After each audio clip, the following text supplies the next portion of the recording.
요한복음 3장은 만약에 성경에서 가장 중요한 한 장을 뽑으라 그러면 아마 이 장을 뽑아도 무리가 없을 만큼 성경에서 구원에 관한 가장 중요한 부분을 담고 있는 장이라 이렇게 말씀드릴 수 있을 겁니다.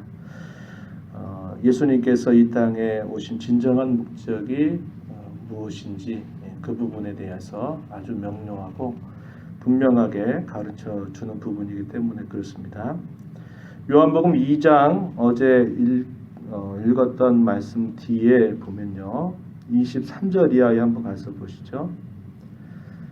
6월절에 예수께서 예루살렘에 계시니 많은 사람이 그의 행하시는 표적을 보고 그의 이름을 믿었으나 24절 예수는 그의 몸을 그들에게 의탁하지 아니하셨으니 이는 친히 모든 사람을 아심이요 또 사람에 대하여 누구의 증언도 받으실 필요가 없었으니 이는 그가 친히 사람의 속에 있는 것을 아셨음이니라.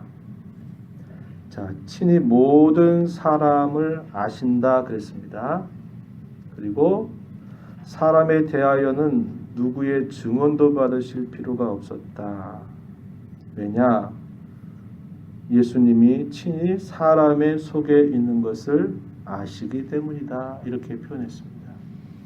사람이 누구인지를 잘 아신다. 그럴 때 그게 뭐냐면 사람이 죄로 인해서 공고하고 비참한 지경에 있고 하나님의 긍휼과 은혜가 아니면 아무런 소망이 없고 무엇인가 소망 가운데 살아가는 것처럼 보이긴 해도 다 험한 것을 따라가고 살아가는 그런 인생.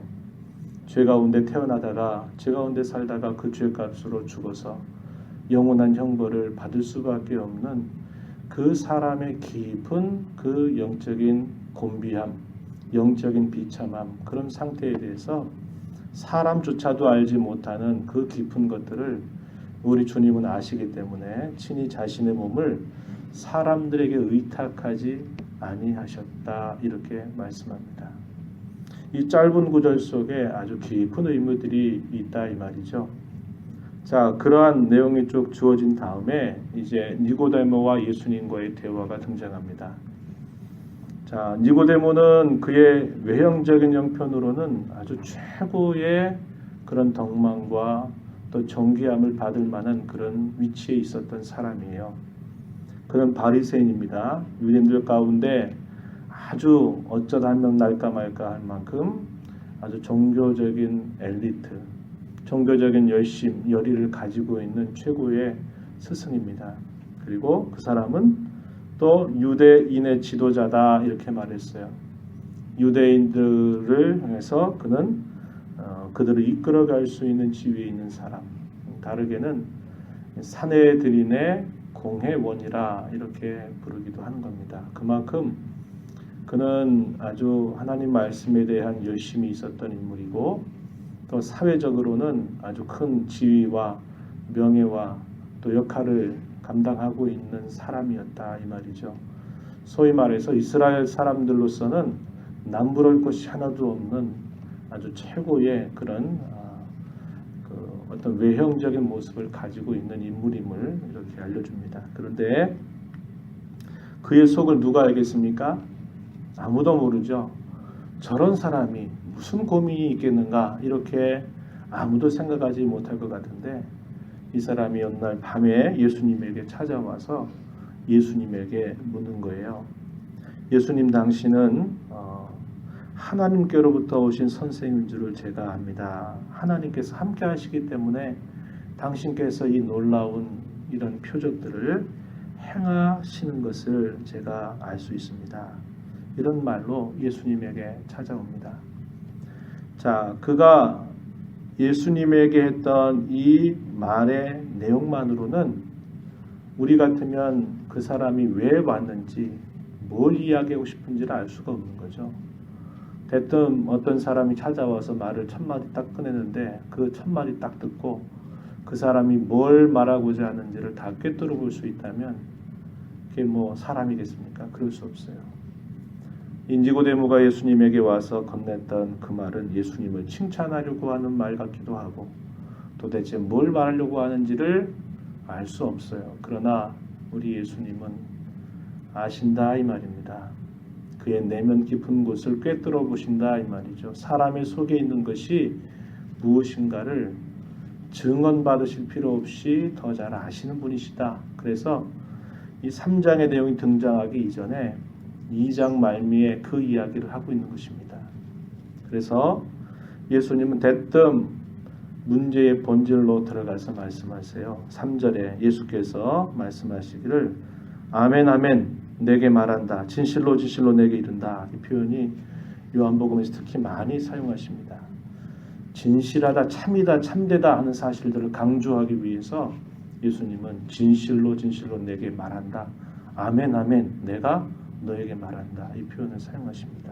뭐라고 말씀하십니까? 사람이 거듭나지 아니하면 하나님 나라를 볼 수 없다. 이렇게 말씀하세요.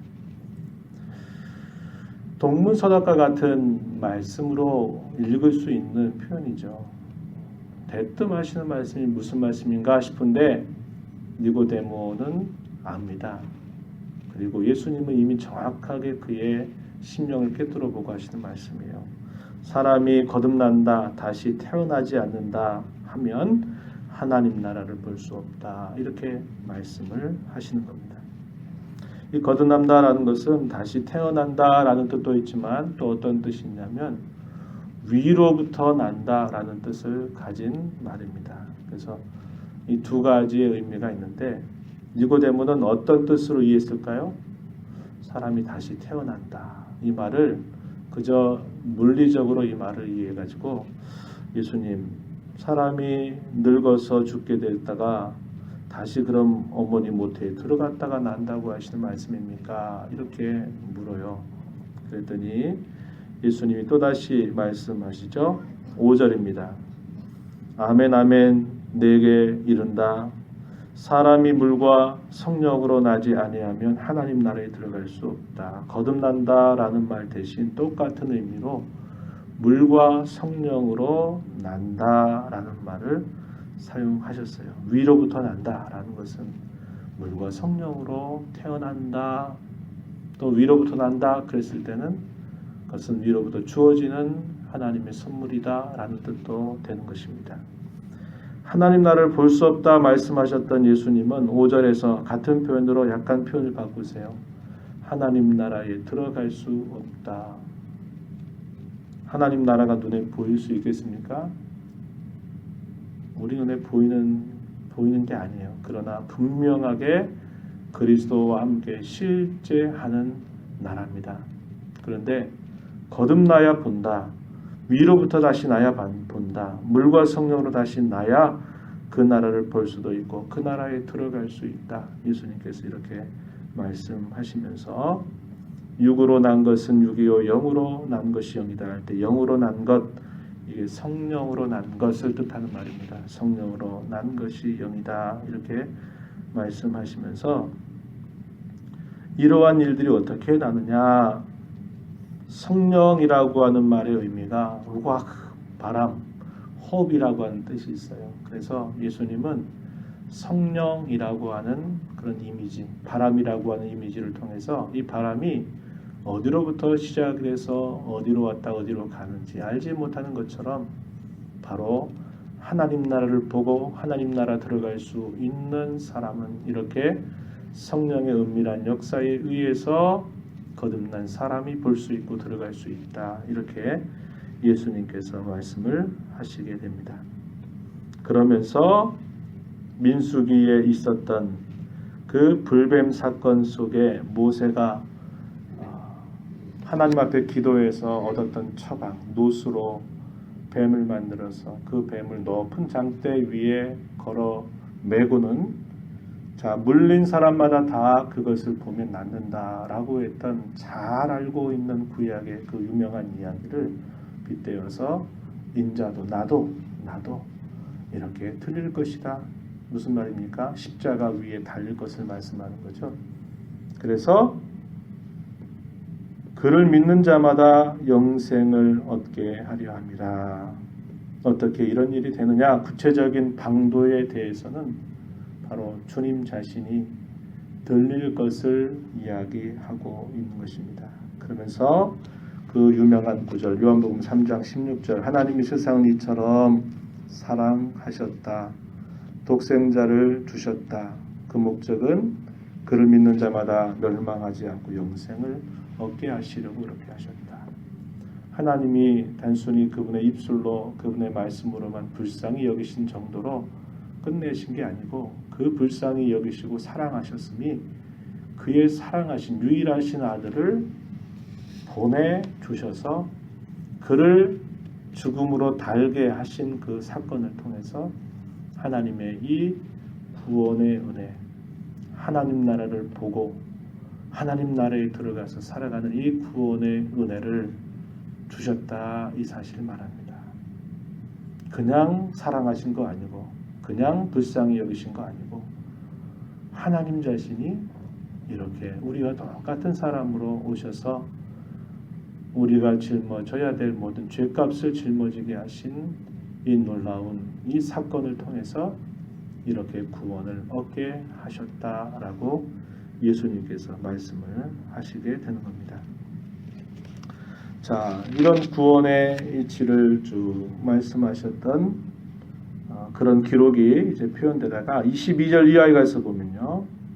세례자 요한이 예수님에 대해서 요한복음에서 증언했던 핵심적인 말이 뭐냐면 우리가 다른 공간복음에서 보면 나는 물로 세례를 주지만 그분은 성령으로 여러분들에게 세례를 줄 겁니다 하는 그런 세례자 요한의 증언이 마태, 마가, 누가 이런 복음에는 그렇게 표현되고 있는데 이 요한복음에 추가되는 증언이 있어요. 이게 뭐냐? 보라, 세상 죄를 지고 가는 하나님의 어린 양이로다. 이렇게 증언했어요. 요한복음 1장 29절에서 보면 세례자 요한이 예수님을 두고 두 차례나 그렇게 증언합니다. 29절 보면 요한이 예수께서 자기에게 나오심을 보고 이르되 보라 세상 죄를 지고 가는 하나님의 어린 양.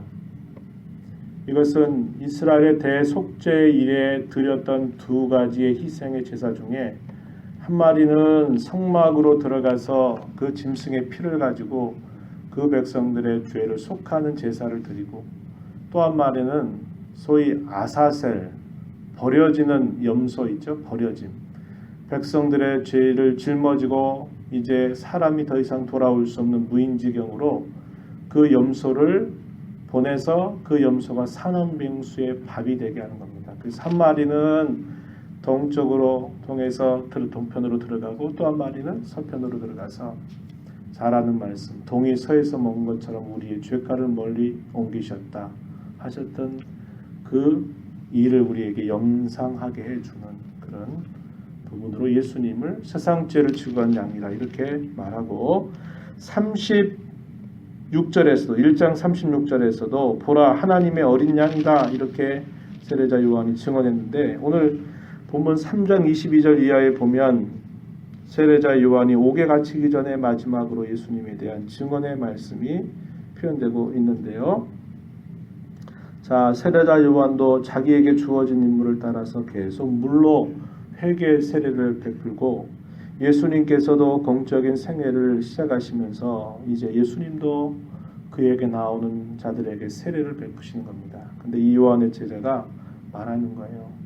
당신을 따라도 많은 사람들이 이제 다 어디로 가냐면 당신이 증언했던 그분에게 가서 세례를 받습니다. 이렇게 보고를 드려요. 그러니까 이 세례자 요한이 뭐라고 말해요?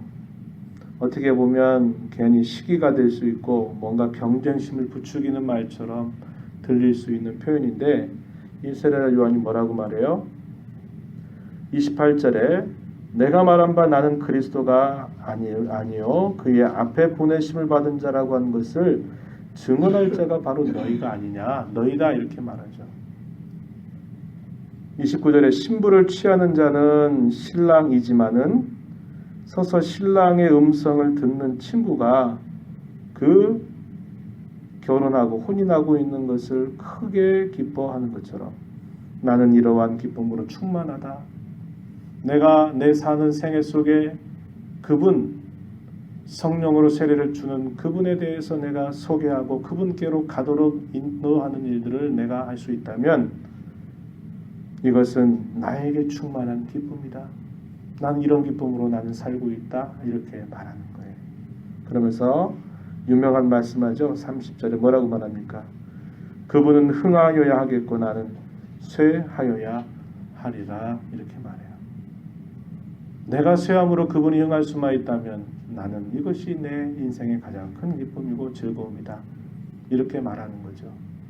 자기는 무대 속에 사람들의 관심과 시선 속에 사라지는 것 여의치 않아 있어요. 오히려 내 자신이 그렇게 됨으로써 예수 그리스도가 더 증언이 되고 그분께로 더 많은 사람이 나와서 구원의 은혜를 받는다면 그것은 나에게 가장 큰 즐거움이다, 기쁨이다. 이렇게 소개하고 있는 것입니다. 우리가 이 말씀을 보면서 하나님의 구원은 그냥 주어진 선물이 아니고 아주 값진 선물이고 그 선물의 내용은 영생입니다.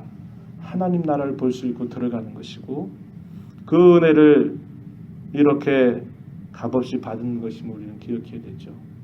땅의 것을 말해도 이해하고 알 수 없는 인생들에게 하늘의 깊은 것들을 깨닫게 하시고 알게 하셔서 구원의 은혜를 우리에게 값없이 주셨기 때문에 구원받은 자를 우리가 어떻게 살아야 됩니까? 라고 말할 때는 세례자 요한의 예수님을 향한 마지막 증언의 자세와 같이 내가 죽고 그분이 사시도록 살아가는 거죠. 그러한 삶을 살아감으로써 우리 인생의 가장 큰 행복과 즐거움을 여기며 살아가는 저와 여러분의 삶이 되어야 할 것입니다. 이런 하나님의 은혜가 함께 하시기를 진심으로 축복합니다.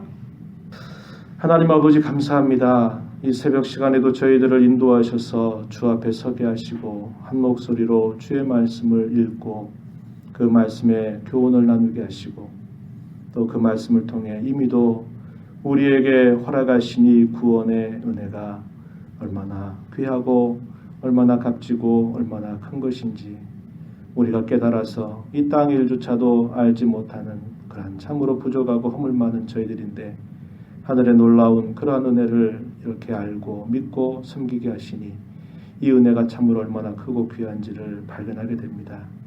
우리에게 영생이라고 하는 이 존귀한 은혜를 우리에게 주신 것을 늘 감사하면서 이 선물 주신 우리 하나님을 언제나 높이고 또 저희들은 그러기 위해서 날마다 우리 자신들을 죽이고 오직 그리스도께서 존귀하게 우리 안에 사시는 삶을 힘써 살아가는 저희들이 되게 하여 주시옵소서. 오늘도 저희들을 이러한 삶으로 주께서 기회해 주심을 기억하고 믿음으로 이렇게 살아가는 저희 모두가 되도록 저희들의 생각, 저희들의 말하는 우리의 모습, 우리의 살아가는 행실이 이러한 삶을 능히 살아가는 모두가 되게 해 주시옵소서. 은혜의 보호자 앞에 나와 간구하는 모든 심령들을 용납하시고 풍성하신 은혜를 더하여 주시사 오늘도 주님과 즐겁게 온전히 동행하며 살아가는 저희들 모두가 되게 해 주시옵소서. 예수님 이름으로 기도하옵나이다. 아멘.